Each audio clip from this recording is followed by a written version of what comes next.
Hey guys, Nick Espinoza, your chief security fanatic here, and it is Sunday, so we are doing Breaches of the Week. And before I dive in, I'd like to thank the following people for making my life much, much easier this week. And that would be David Walker, Sanders Slidenrink, Ron Craig, Chris Fallon, and Neville Goodalls. Guys, as always, thank you very much. And if you have a tip for me, please feel free to tag me, link me, message me, send me on any format that you are watching this video or audio on. So with that, let's begin. And we're going to start in New Zealand. Now, New Zealand police are saying that they are investigating after a member of the public made them aware of a potential privacy breach involving the firearms buyback program. If you recall, New Zealand had a horrific and horrible shooting, I want to say about 6 months ago or so, and they instituted a firearms buyback program to reduce the number of firearms in their country. Now, a statement was sent out by Fair and Reasonable, which interestingly enough is an anti-buyback lobby gun group run by the Council of Licensed Firearm Owners in New Zealand. Now, they describe the issue as a data breach and claim that information on more than 70,000 notifications had been visible to the public. The information reportedly included details about licensed firearm owners in New Zealand, their firearms, and their bank account numbers. Now, the Council of Licensed Firearm Owners said that a number of supporters had reported this issue to them and that they were able to take screenshots and download information as it pertains to firearm owners. So if you are a firearm owner in New Zealand, heads up, you might have been data breached.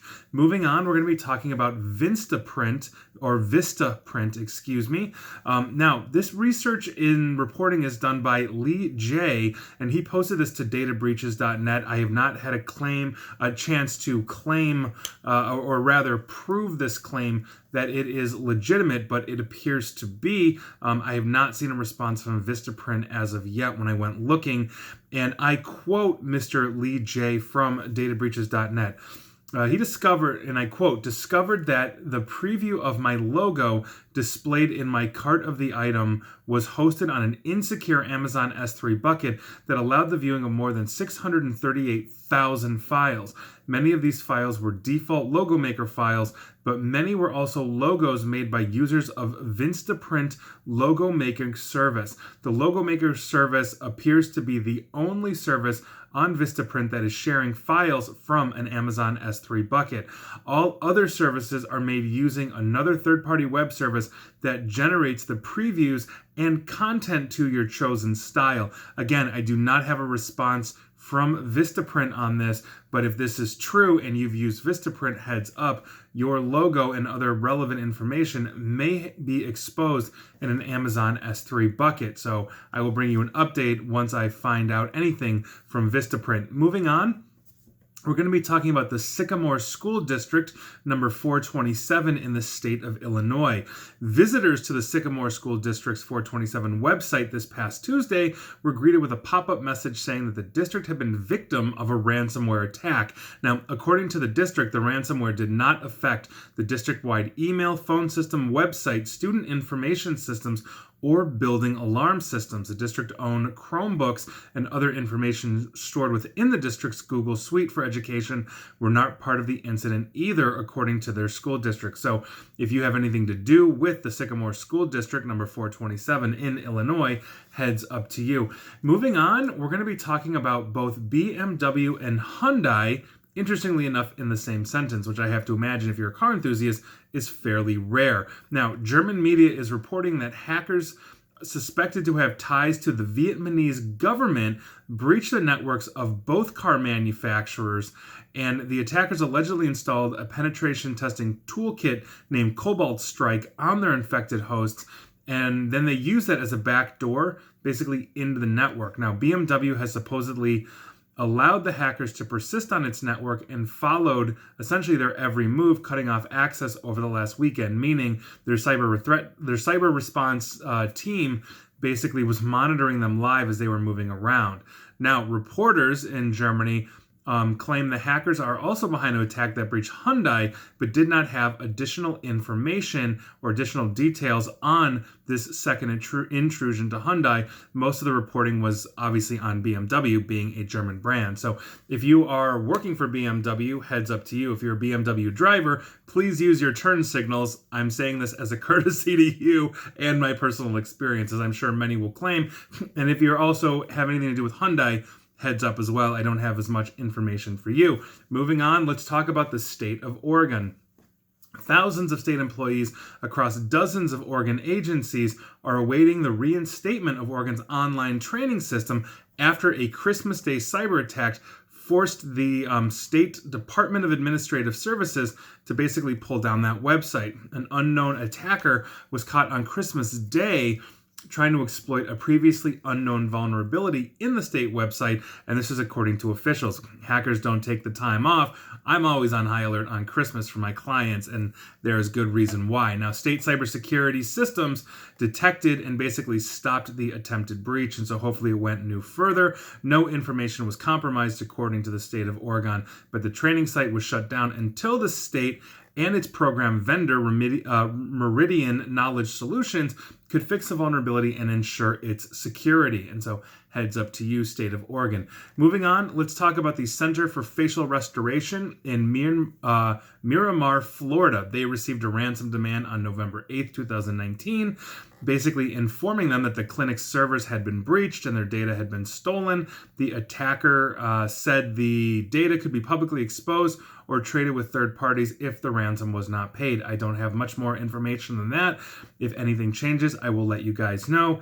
The other ransomware attack in medical that we are talking about immediately after this is Children's Choice Pediatrics in McKinney, Texas. They are notifying 12,689 patients that some of their protected health information may have been accessed by unauthorized individuals who used ransomware to try to extort money from their practice. This attack occurred on October 27th, 2019, and encrypted the data on the network. So heads up to you if you use Children's Choice Pediatrics in McKinney, Texas, or your kids go there. Moving on. Let's talk about the City of Sin, Las Vegas. Now, City of Las Vegas computer network was breached this past Tuesday morning, and officials have not yet identified whether any sensitive information had been compromised as of a couple of days ago. Now, city officials were alerted at about 4:30 a.m. to the breach, which likely occurred through email, according to city spokesman David Riggleman, who added that the IT department is on it. So we'll see what happens with the city of Las Vegas. Moving on, let's talk about the Pittsburgh Unified School District. Now, school districts across Pittsburgh's Unified School District were struck with ransomware during the winter break, shutting down the district's email server and other things for a period of time or so. This is according to school officials this past Monday, and classes were scheduled to resume on Tuesday. So hopefully the Pittsburgh Unified School District has that under control. Moving on. Let's talk about eHealth Saskatchewan coming out of Canada. They're offline while they're dealing with the ransomware attack, and this is according to their post. Antivirus software detected the ransomware immediately, and we don't have much more information according to the articles that I said. So I'll give you an update if there are any updates to be had. Moving on, let's talk about Austria's foreign ministry. They were targeted by a cyber attack that is suspected to have been conducted by another country. Now, incidentally, this breach actually occurred on the exact same day that Austria's Green Party backed forming a coalition with conservatives in the Austrian government. And so there is speculation that that's not a coincidence. I don't have much more. Apparently the government of Austria is keeping that pretty close to their vest right now. So we'll see what happens there. Moving on, we're going to be talking about TravelX. They are a foreign exchange giant. Every time I've traveled internationally, I've always seen some kind of TravelX in an airport or around it, and they are reportedly being held ransom by cyber hackers. Now, these hackers hit on New Year's Eve, basically forcing them to take down all of their global websites. I literally went to their website before I started recording this, and sure enough, TravelX says they are down. So as of Sunday the 12th, they are still out. TravelX is in 70 countries with more than 1,200 branches and 1,000 ATMs worldwide. I guarantee you I've used them in my international travel. So heads up, travelers, with TravelX being down, that might be a tad inconvenient. Moving on, let's talk about PayPal. Yes, the PayPal confirmed that a researcher found a high severity security vulnerability that could expose user passwords to the attacker. Now, PayPal confirmed that, and I quote, sensitive, unique tokens were being leaked in a JavaScript file used by the reCAPTCHA implementation. Now, in certain circumstances, here's what's going on.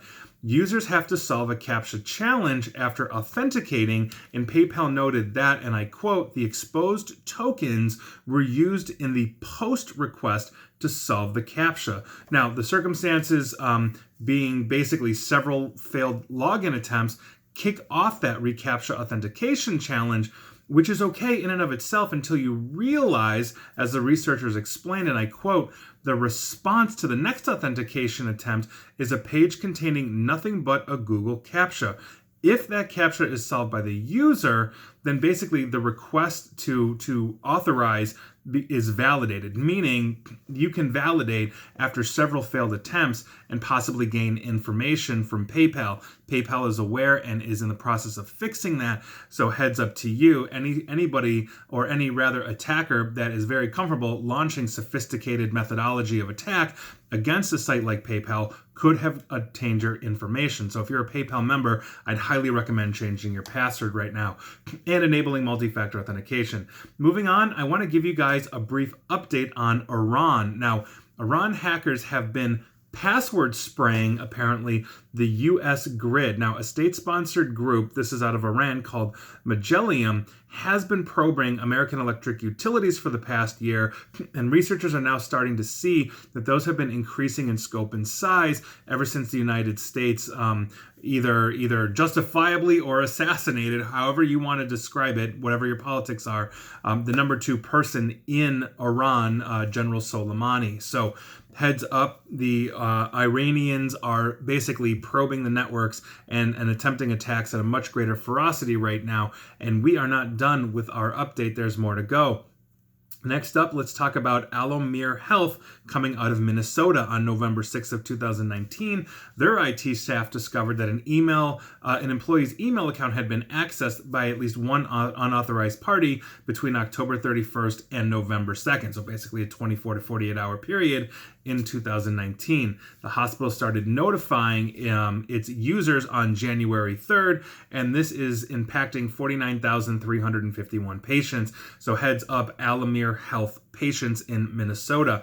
Moving on, we're going to be talking about a website called checkpeople.com, a database containing the personal details of 56.25 million U.S. residents, from names and home addresses to phone numbers and ages, has been found basically on the public internet, and it is being served from a computer with a Chinese-based IP address, and all of this information is believed to be from checkpeople.com. I will let you know if that changes, but holy cow, that's a massive hit on U.S. residents. Moving on, let's talk about Lifeline Assistance, and this is by the U.S. government. This is a U.S. government program.